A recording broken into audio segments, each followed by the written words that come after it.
air to any extent, although their air game has not been very successful. The punt is away and taken by number 9, Keith Furr, at the 18-yard line, but he finds very little yardage as he's hit almost immediately. So it'll be 1st and 10 for Emory and Henry. 3:44 remaining third quarter, and a very, very comfortable 38-7 lead. I think Jim Blackburn's got to be happy about one thing today. They have had a good punting game. Right there, Scott Lincoln, a running back, freshman, came down, made a play, good hit. Their kicking game has been really good. John Lakey is wide right. Paul Overbay in the slot left.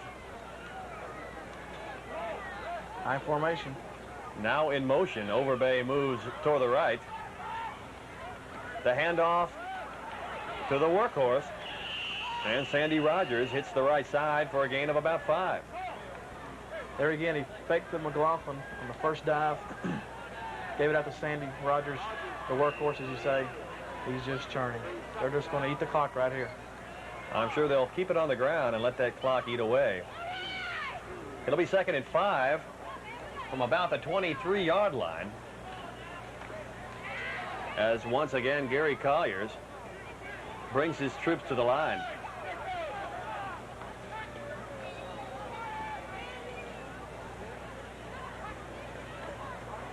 He hands off to the fullback.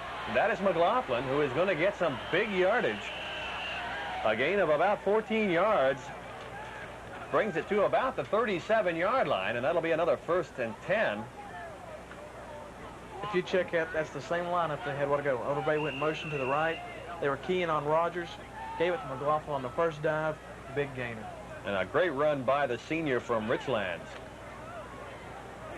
That brings in 1st and 10 from the 37-yard line. Lakey will be wide right. Overbay wide left. And once again, the handoff inside to McLaughlin looked like a carbon copy of the last play, and with similar results. Basically the same play. Didn't have the motion. Handed off to McLaughlin up the middle. I would say the Yellow Jackets front line are tired. And that's another good gain. The ball down to the 44-yard line. And with that, Hooker in to relieve McLaughlin, who has run the last couple of plays.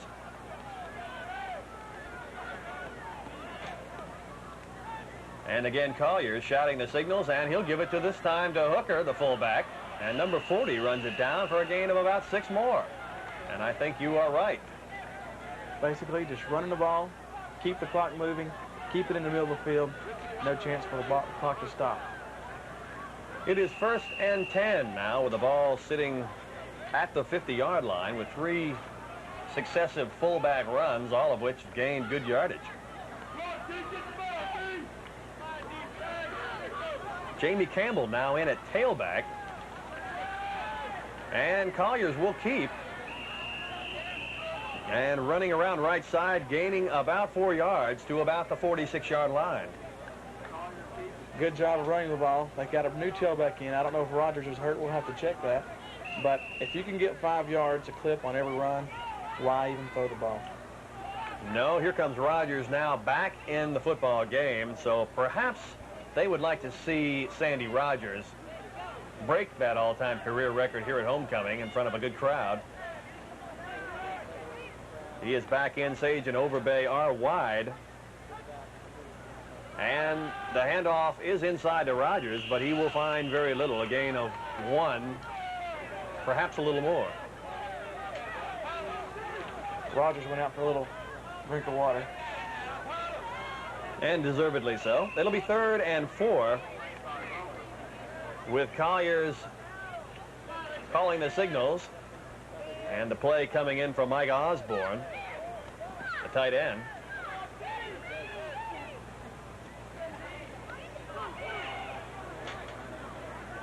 High formation, strong left. And Colliers back to pass, and he finds Mike Osborne. I guess Mike brought his own play in. He's finally forced out of bounds at about the 33-yard line. And that's a gain of 12 yards. And they continue to move the ball very well. Senior from Wise, Virginia. I wonder if Coach Lou Wacker sent in another play to run it. Osborne changed it as he ran in. He wanted to catch the ball. Well, I'd say the only change Lou Wacker would have made is keep him in bounds and let that clock continue to roll. That's about right. But he won't argue with a 12-yard gain, I'm sure. It'll be 1st and 10, 33-yard line. 8 seconds remaining in the third quarter. 38-7 the score. And Collier's continuing to call the signals. The handoff inside to Hooker, the fullback, and he has found good yardage once again as the fullback plays over the past few minutes have been very successful. I would have to suggest it on the king of Rogers. They're king on Rogers. They know he's probably going to get the ball. They're not expecting the fullback. The way the linemen are being real tired, being worn out by the offensive line of the Wasps, I'd say they're not used to it. And that will bring to an end the third quarter of play here at Fullerton Field at Emory, Virginia. We've got 15 minutes of football remaining. And the home team celebrating a homecoming lead at this point, 38-7, leading handily over Randolph-Macon. It's 1st and 10. Check that, make it 2nd and 9. As Collier's pass to Billy Sage was just plain dropped. Through his hands. He'd make that catch 99 out of 100 times. Just looking a little bit ahead of the pass, and that'll make it 3rd and 9 now from the 31-yard line. Possibly trying to run with it before he caught it. And surprising that they're still putting the ball in the air. I guess they have a lot of confidence in their passing game. They certainly don't need the big yardage, but they're content to put it in the air. As Collier again calls signals and again looks to pass. He was rushed, but he gets it off, intended for John Lakey, and that too slightly overthrown on the right flank. And that'll bring up 4th down and 9 yards to go. And look who's back to punt.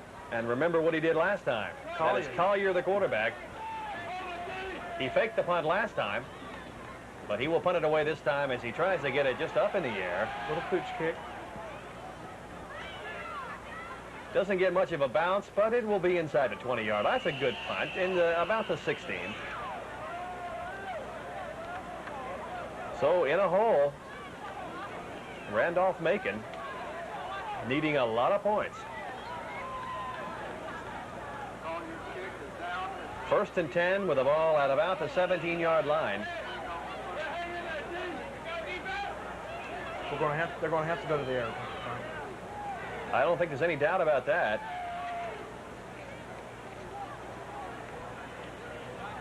And I'm checking. There's a new quarterback in the ball game, number 6. Rick Klein. Rick Klein in, and he keeps but gains nothing.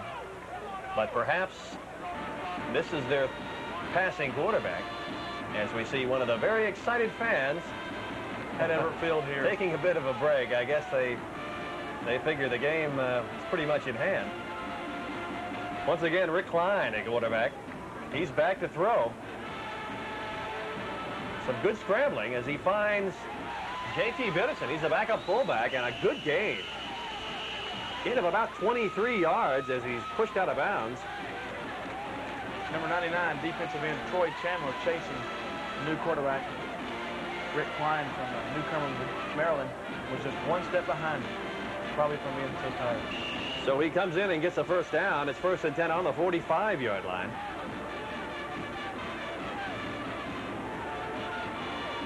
And we have to expect to see him go to the air quite a bit as he's back again and scrambling once again, and this fella can move.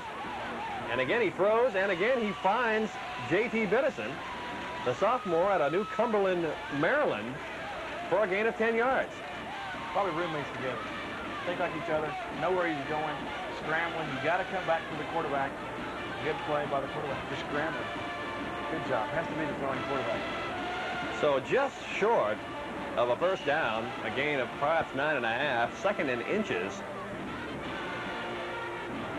As Klein will fake and keep it and gain good yardage. 1st down plus. A gain of about 7 yards, stopped in there by Stacy Witt. Nathan Odell, sophomore from Roanoke, Virginia. So that brings a 1st and 10 from the 38-yard line with 13:39 remaining in the football game. And Klein looking somewhat impressive. If not too little too late, he certainly has moved the Yellow Jackets in the 4th quarter.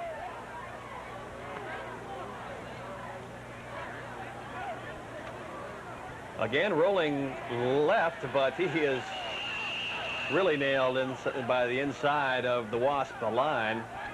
That's Chris Musser and Mark Rollins on the tackle. No place to go that time. The offensive line took off down the field, didn't really do much good blocking, and he was just sacked from behind. A loss of a yard. That'll make it 2nd and 11 now from the 39. High formation, strong left again. We have motion right from Beatty. That's Klein looking. And out of nowhere comes Stacy Witt and chases down Rich Klein for a loss of 9 yards. And Stacy Witt's played quite a ball game. Good job there. He came from nowhere from the left side of the offensive line. Had Klein scrambling. Klein reminds me a lot of the Minnesota quarterback, Fran Tarkenton, who scrambled a lot for his life back in his old days in the pros. Well, he was scrambling for it in that instance and had a little luck against Stacy Witt, however, who really was blitzing in there. It's 3rd and 20 at the 49-yard line. And once again, a great defensive rush and a fumble. And Emory and Henry's going to take the ball back. Number 99 in. Troy Chandler. Troy Chandler with an excellent defensive play. Senior from Big Stone Gap, smacked the ball from the blind side. Klein never saw him coming. Then Jeff Cahill, the number 97, the other defensive end, recovered the fumble. So once again, on offense, Emory and Henry on the 45-yard line. When it rains, it snows, Frank. It'll be 1st and 10. And Colliers remains in, along with Rogers and McLaughlin. Lakey and Overbay remain the wide receivers. And back to pass, Colliers looking for F.T. Johnson. And both referees there. He catches it, but he is out of bounds. Let him just a little bit too much. A little bit more zip on the ball. Might have had him before he went out of bounds. 2nd and 10 now at the 45-yard line. Sage is in. Lakey out. And Colliers brings the troops to the line.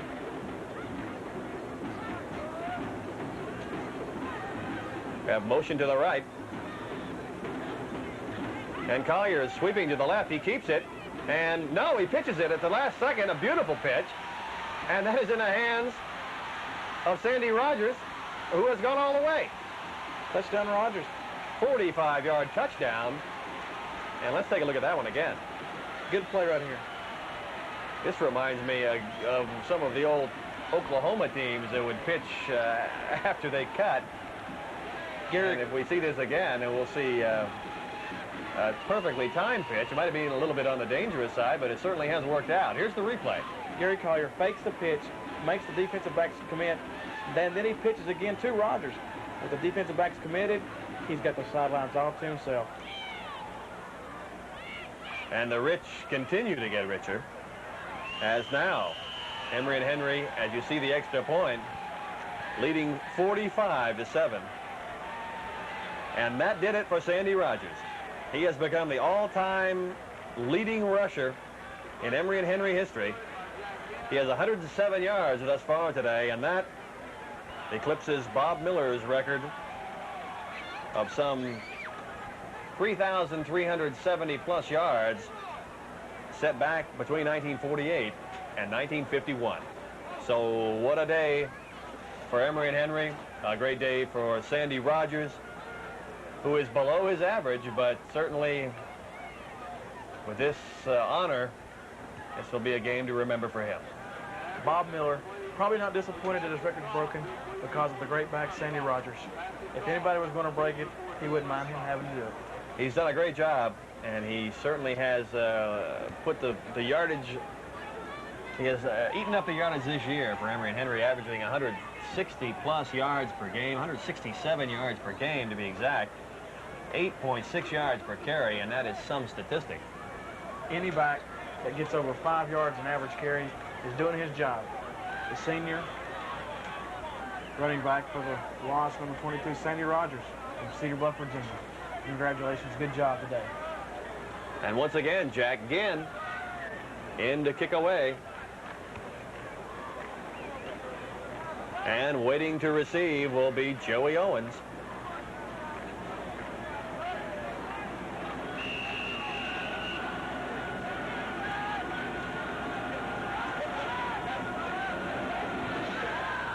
It's high and long, and it's going to be taken at about the 4-yard line. And Joey Owens will scramble back to about the 21.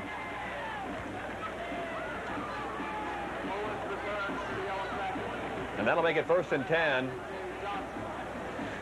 for the Yellow Jackets, as Klein returns to the football game at quarterback. Klein's done a good job. Hopefully he can get him down the field again, put some more points on the board, at least make it a little bit respectable.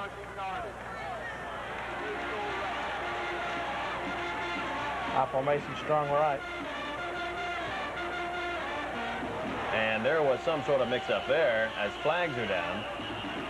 Busted play. It appears to be illegal motion, and that will cost the Yellow Jackets 5 yards. That is, of course, unless the Wasps decline, and they may do just that. As they discuss it here, they got an option of either 1st and 15 or 2nd and 11 if they refuse it. And they have refused it, so they will take the play instead of the penalty. That's right. It'll be 2nd and 11 now. They used to add salt to wounds. As Scott Lincoln returns to the game in the tailback position, Ramon Smith taking a break. And that is Lincoln with the ball, but finding very little yardage, but a flag down on the play. And that's usually a face mask when it's in that situation. Anything in the vicinity of the tackle is usually a face mask or something out of a piling on.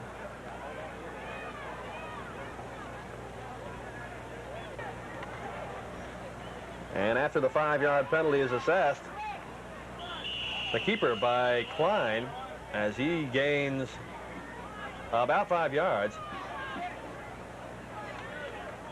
And that'll make it 1st and 10 yards to go. Klein's impressed me. He's done a real good job today, coming in for the number 1 quarterback. So the face mask helped them in getting that first down. And now the fake, 2 fakes, as Klein hangs on, puts his head down, and takes quite a shot as he gets the ball down for a gain of about 5 yards. It'll be 2nd and 5, 10-10 remaining in this football game, as he did not get out of bounds, and the clock will continue to run. They're going to have a real strong fight next year for the starting quarterback. Dillard and Klein, sophomores, doing a good job. Klein wants it back, faking and looking, and another nice defensive play, and that was Alan Ryder, who is out of Science Hill High School in Johnson City. Keith Furr also there, as they almost tipped it into his hands. That was intended for Sid Maxwell. Ryder made a good job with your full extension of the body, tipped with his hands, incomplete pass. And that will bring up a 3rd and 5. And back to pass. No, it's a draw play inside to Scott Lincoln, who's going to pick up some good yardage. Finally tossed out of bounds. But that is a gain that will give them a 1st and 10 at the 42-yard line.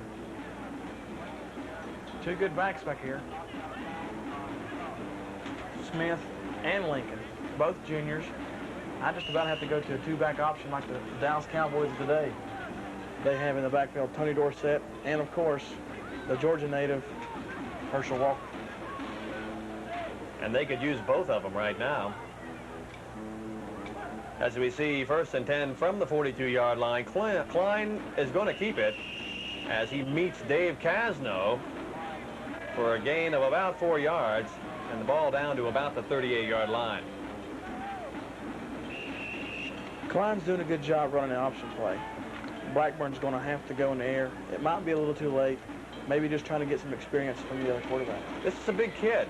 Klein, 6'3", 195 pounds, so he's got the size to run as he gives inside to Lincoln, who's going to squirt through the middle for a gain of 3, perhaps 4 yards. But it's going to be just short of the first down. That'll leave him 3rd and 1 yard to go.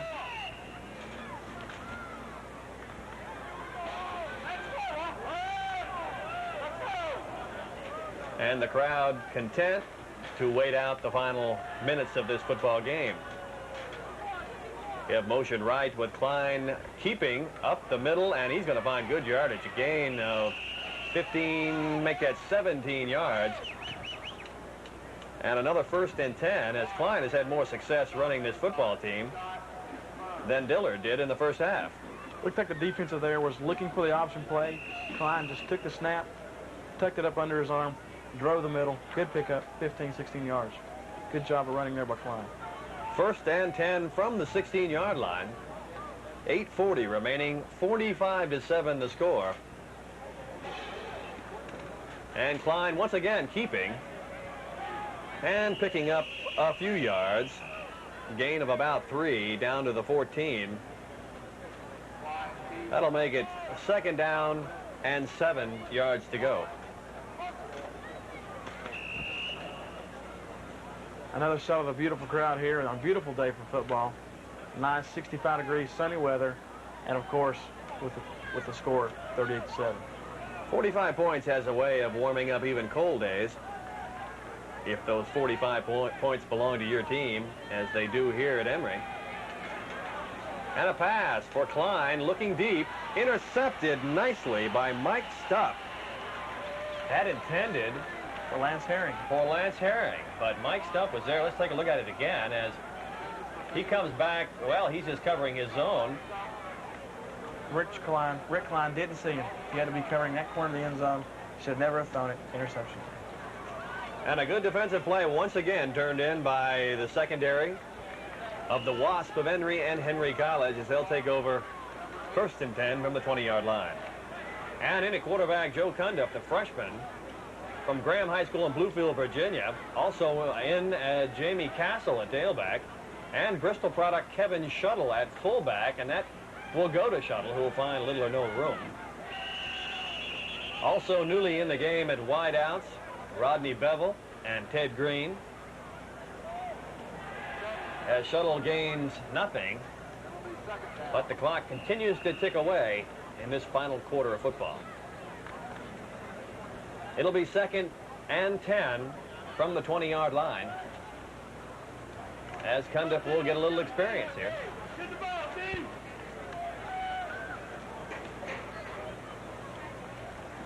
Calls his troops to the line.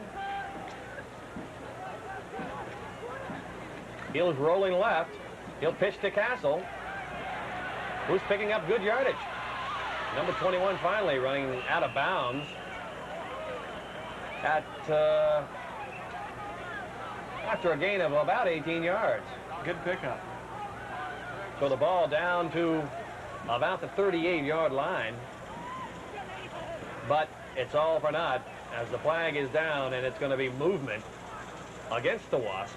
And that'll cost them 5 on top of that 18-yard gain. So it'll be 2nd down, 15 yards to go from the 15-yard line.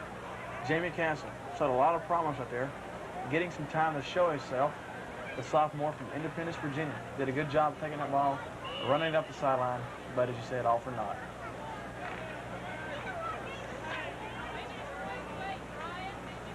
Second and 15 from the 15.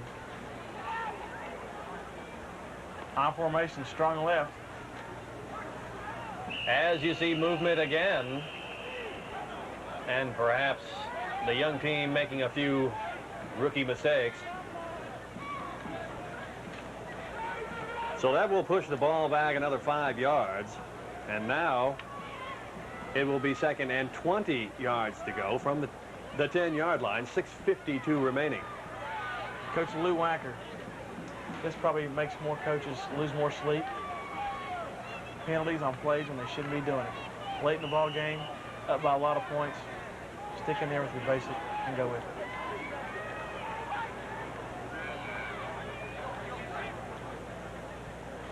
And Cundiff calling out. He will hand off on the draw to Castle, who will not get back to the line of scrimmage. And they are losing yardage by the play. Now back to the 7-yard line. That's another thing that'll make coaches lose sleep. That's a delayed draw set up to do basically like a screen. Let the lineman get past the line of scrimmage, hand it off to the halfback. Hopefully he can get by the line of scrimmage before where the linebackers have dropped back, get a good little pickup. As you see, it didn't work. Ted Green in with the play. It's his 3rd and 22 yards to go.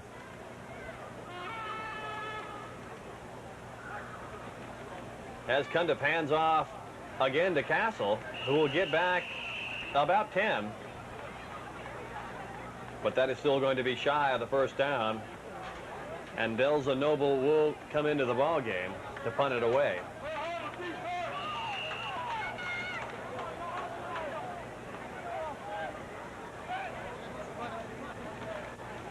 And waiting deep once again. Not a good punt, end over end. Joey Owens picks it up at the 49-yard line and runs it back about 10 yards.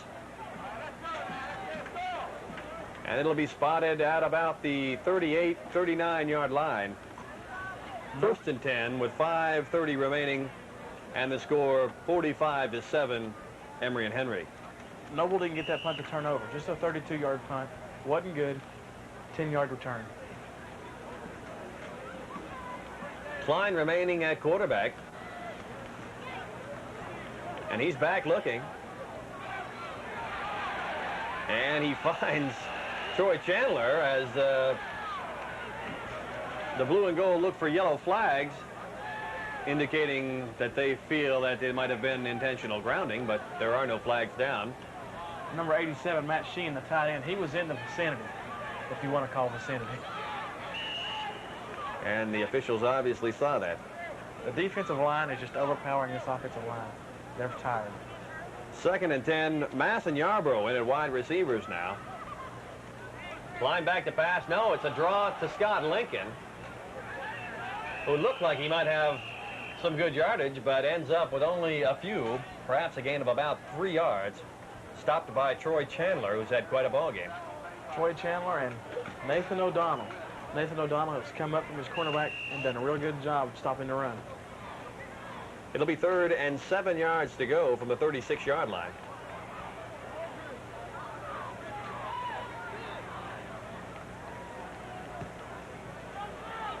I formation, Klein at quarterback. As he sweeps to the left.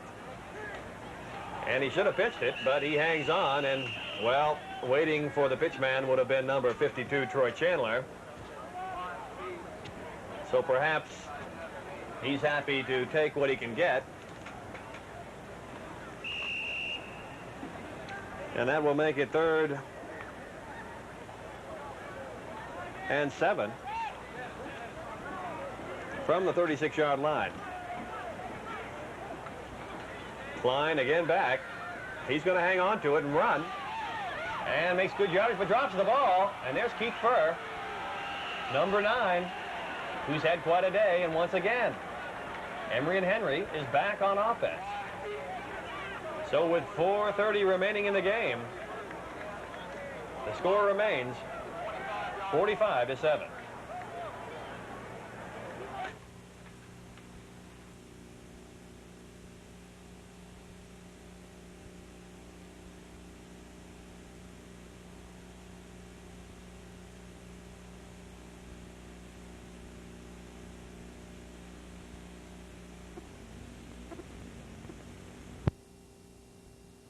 Leading his troops back to the line, Joe Collins and Kent Green are wide left.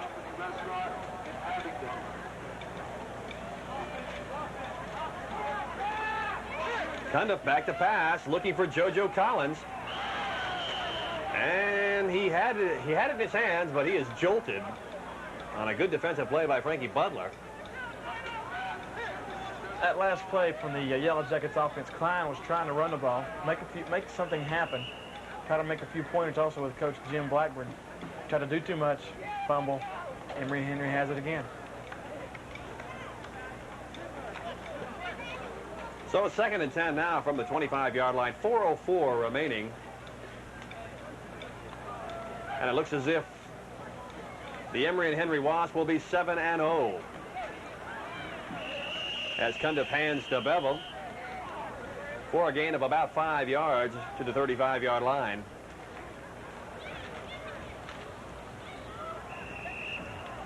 And a 4-0 record inside the Old Dominion Athletic Conference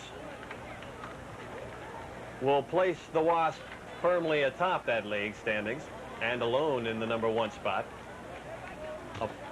A position they shared before this game with the Yellow Jackets. And again, the handoff to number 30, Bevels, who cuts right and gains perhaps 1.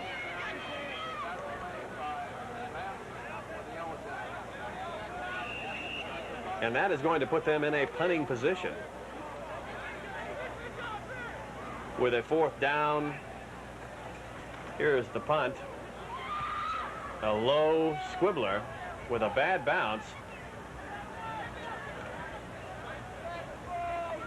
So that is going to be about a 28-yard kick, but it is pretty much irrelevant at this point.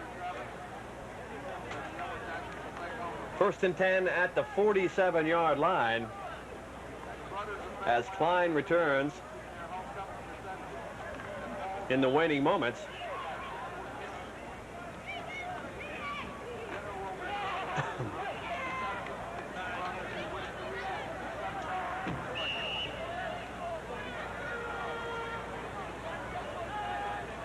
And at the line, the handoff as they continue to run.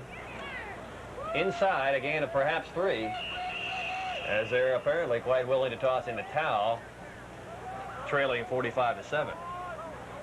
Well, the fans of Emory and Henry have to be happy. Homecoming 1986, crowd of about 5,000 people, 65 degrees, beautiful weather. You couldn't ask for a better script than this, as the fans start to slowly leave. It is 2nd and 7, and in at quarterback now, Scott Brandwine. 6'3", 195 out of Garden City, New York, just a freshman. So he'll get a little playing time as well as he hangs on to it and runs up for some good yardage. On the quarterback draw, Stacy Witt and Nathan Odell on the stop. Good enough for a 1st down as the clock continues to roll.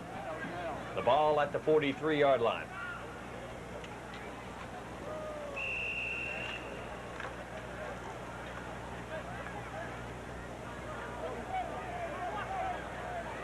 Brandwine back to the line.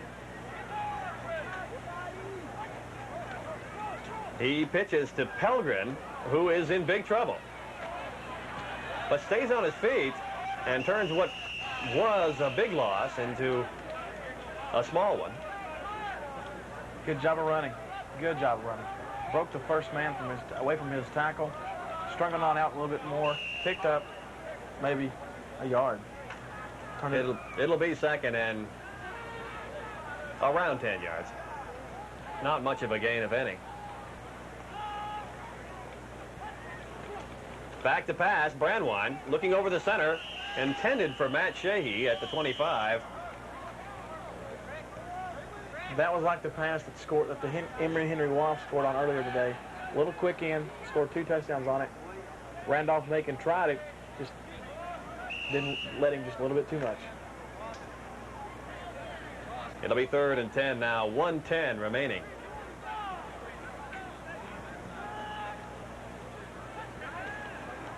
And the handoff inside to the backup fullback, Biddison, for a short gain.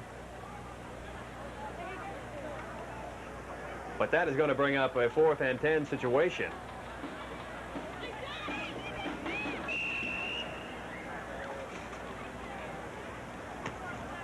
And I'd say they will go for it. Brandwine, the quarterback, needs a bunch for a first down as the clock ticks away, and throws incomplete. And that'll go over on downs.